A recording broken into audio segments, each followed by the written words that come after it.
اطمینان آتا ہے تو بہت ساری چیزیں آپ کے بدلنا شروع ہوتی ہیں. باپ کا اپنے دوست سے اعتراف کرنا کہ نئی ٹیکنالوجی آ گئی ہے, نئی چیزیں, مجھ سے یہ چیزیں سنبھل نہیں رہی. اور پھر باپ کا ایک اور بڑا فیصلہ, جہاں اتنے بڑے فیصلے کیے ہوتے ہیں وہاں ایک اور بڑا فیصلہ کہ میں نے سوچ لیا کہ میں یہ سارا کاروبار جو ہے حمید کے نام کر دوں. مطلب پھر اگین مجھے تو جاوید شیخ صاحب کی سمجھ نہیں آتی کہ آپ کس قسم کے باپ ہیں کہ آپ کو زندگی میں صرف ایک ہی بیٹا دکھتا ہے, حمید.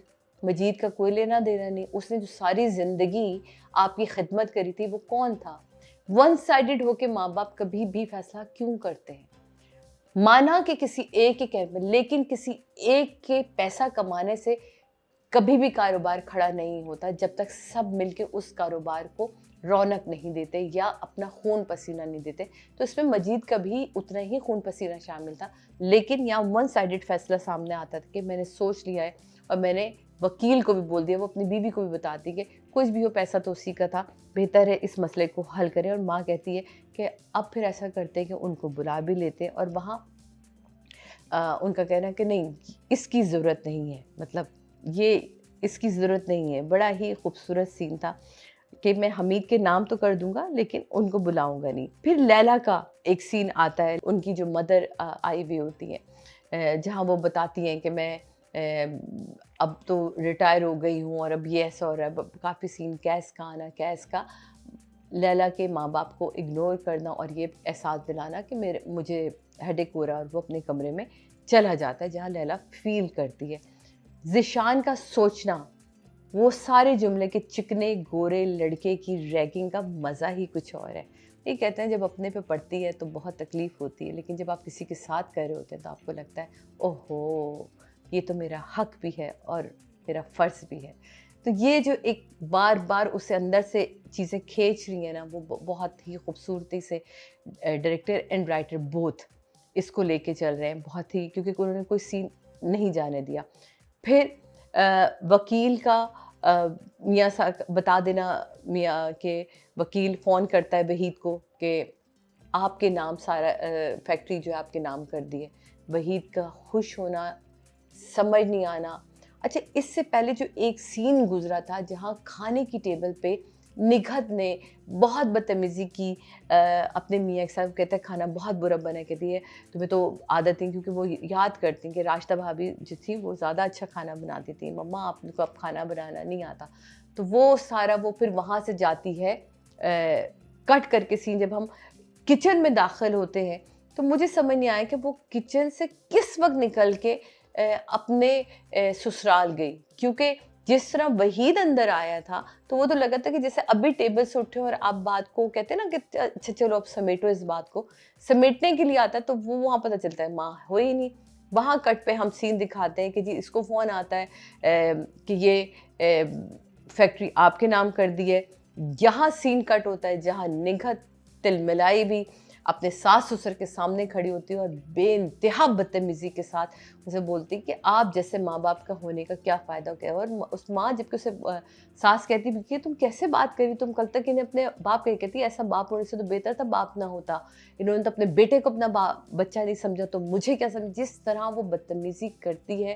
اور اگین جاوید شیخ صاحب کو کہہ رہے ہیں کہ ان بچوں کو تم بلانا چاہتی ہو, ان کو بلانا چاہتی ہو, اس سے کو چلی جائے میرے گھر سے. اور وہ اپنی بیوی کا ہاتھ پکڑتے اور وہ لے کے جاتے. وحید کے گھر میں نگہت کا انٹر ہونا, نگہت سے پوچھنا وحید کا کہ تم کہاں گئی تھی, اس کا کمرے میں جا کے بڑبڑ بڑبڑ بڑبڑ بڑبڑ کرنا اور کہنا کہ ہمارے حق میں ڈاکہ ڈال لیا اور ہمیں یہ کر دیا اور ہمیں وہ کر دیا. اور وہ ساری باتیں کہنے کے بعد جو ہے وہ بڑبڑاتی رہتی ہے. یہاں ہم سین کٹ پہ جاتے ہیں جہاں کیس جو ہے وہ اوائڈ کر چکا ہوتا ہے ان کو, ماں باپ کو, اور لیلا کا آنا اور لیلا کی ایک اور بے تکی سی بھڑاس نکالنا کہ تم اپنے ماں باپ کو غصہ اس پہ کیوں نکال رہے ہو. تو مجھے یہ سمجھ نہیں آ رہی کہ آپ دونوں مل کے پڑھے لکھے باشعور بچے ہو تو خدا کے واسطے ایک دفعہ دونوں مل کے جا کیوں نہیں رہے. تم تو لڑکے بھی نہیں نکلی ماں سے, انہوں نے تو کہا بھی نہیں, اور تم تو تمیزدار گھرانے کے بچے ہو تو تم تو جاؤ, تم جا کے منا کے لے کر آؤ, ان سے کہو کچھ دن میرے گھر ہے. But any ways I don't know لکھنے والے نے کیا سوچ کے سول کا. تو یہاں آ کے تھوڑی سی مجھے کنفیوژن ہوتی ہے. لیکن بہت خوبصورت لائن تھی جب نگہت بہت بدتمیزی کر چکی ہوتی تو وحید اس کے ہاتھ میں فائل لا کے دیتا ہے, کہتا ہے دولت تو مل گئی